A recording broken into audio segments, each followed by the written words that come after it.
Fala pessoal, tudo bem com vocês? Hoje eu tô aqui para falar sobre colocar os pacientes de pós-operatório de cirurgia cardíaca em decúbito ventral.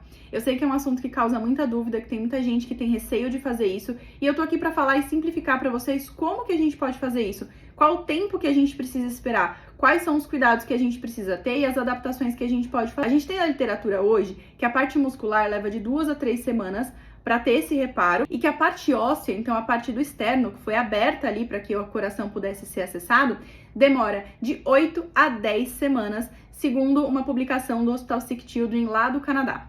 Aqui no Brasil, no geral, as equipes cirúrgicas pedem 90 dias para que se coloque peso sobre a região do externo, então que se deixe esse bebê naquela posição do tummy time, né, do decúbito ventral. O que a gente pode fazer nesse meio tempo? O que é seguro fazer e como a gente pode fazer essas adaptações? Então, a primeira coisa que eu vou falar para vocês é o seguinte: conversem com a equipe cirúrgica de vocês, tudo bem? A gente não pode sair tomando decisões de coisas que a gente não tem total responsabilidade sozinhos. Então, toda vez que eu tô com um paciente lá na UTI, eu vejo que ele já tirou os drenos, a cicatriz tá indo bem, eu pergunto sobre a avaliação, né, da incisão cirúrgica, não tem exudato, não tem nenhum sinal de deiscência, o quadro álgico está controlado, ou se não tá, a gente pede para inserir esse cuidado na prescrição do paciente. Eu pergunto para a equipe cirúrgica o que eles sugerem. No geral, eles sugerem esses 90 dias para poder colocar esse paciente completamente em decúbito ventral, o próprio pezinho dele ali sobre o externo.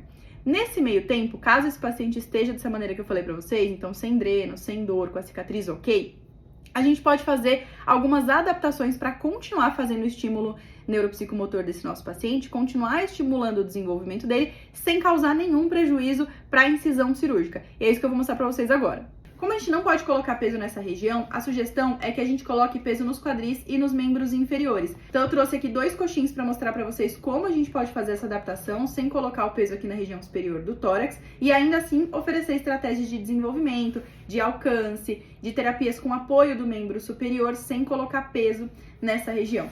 Então eu tenho aqui um coxinho um pouquinho mais durinho, vai colocar o nosso paciente aqui, ó, de joelhinho, com o bumbum bem empinadinho, essa bonequinha aqui é difícil de colocar de bumbum empinadinho, mas a gente vai colocar, ó, a descarga de peso aqui nessa parte, tudo bem?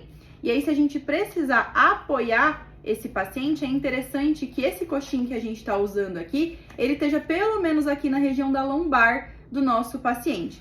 E é importante que a gente garanta esse ângulo, ó. A gente tá colocando a descarga de peso, ó, o paciente tem que ficar retinho. A gente tá colocando a descarga de peso aqui em quadris e membros inferiores, tudo bem?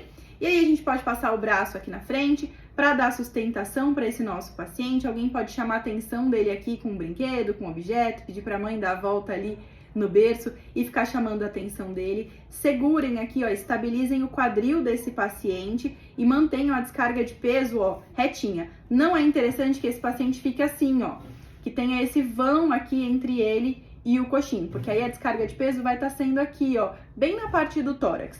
Esse paciente precisa ficar bem pertinho do coxim e o mais elevado possível. Nesse tipo de estimulação, o que a gente está buscando é fazer com que ele tenha algum exercício de controle aqui de cervical, né, controle do peso da cabeça e do pescoço, e que ele tenha a possibilidade de apoiar os membros superiores numa superfície. Se você quiser, esse coxim pode inclusive ser mais alto, vou mostrar para vocês. Ó, aqui eu tenho um coxim desses feitos com um cobertorzinho mesmo lá da UTI, eu vou dobrar ele no meio para ele ficar alto, bem pertinho do coxim, que nem eu falei para vocês, com o bumbumzinho, né, com a fraldinha empinadinha pra gente garantir que esse peso vai estar sendo distribuído ali no quadril. Ó, um ângulo retinho aqui, ele não pode estar inclinado nem muito para frente, nem muito para trás. A gente oferece para ele uma superfície alta para ele apoiar os braços.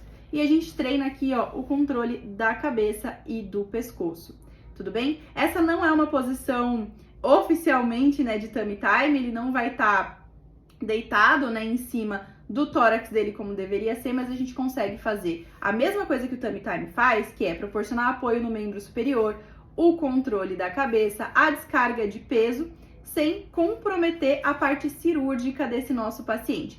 Conforme o tempo for passando e a gente for se aproximando dos 90 dias que a gente precisa ir para o reparo ósseo, a gente pode ir afastando esse bebê aqui do coxim e pode ir diminuindo a altura do coxim também gradativamente. Sempre avaliando o nosso paciente no sentido de dor, quais são os sinais que ele está emitindo com relação a essa experiência, se ele tá assustado, se ele tá apreensivo. É bacana inserir a família nesse cuidado para que eles participem e passem segurança para esse nosso paciente.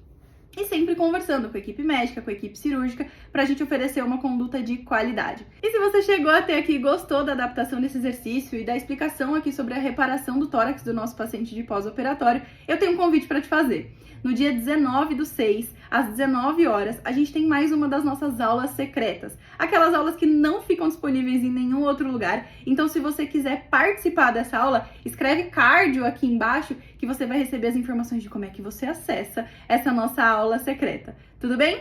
Então, vocês sabem que essa é uma oportunidade que não volta, as aulas secretas elas passam e infelizmente a gente não consegue trazer todas elas de volta.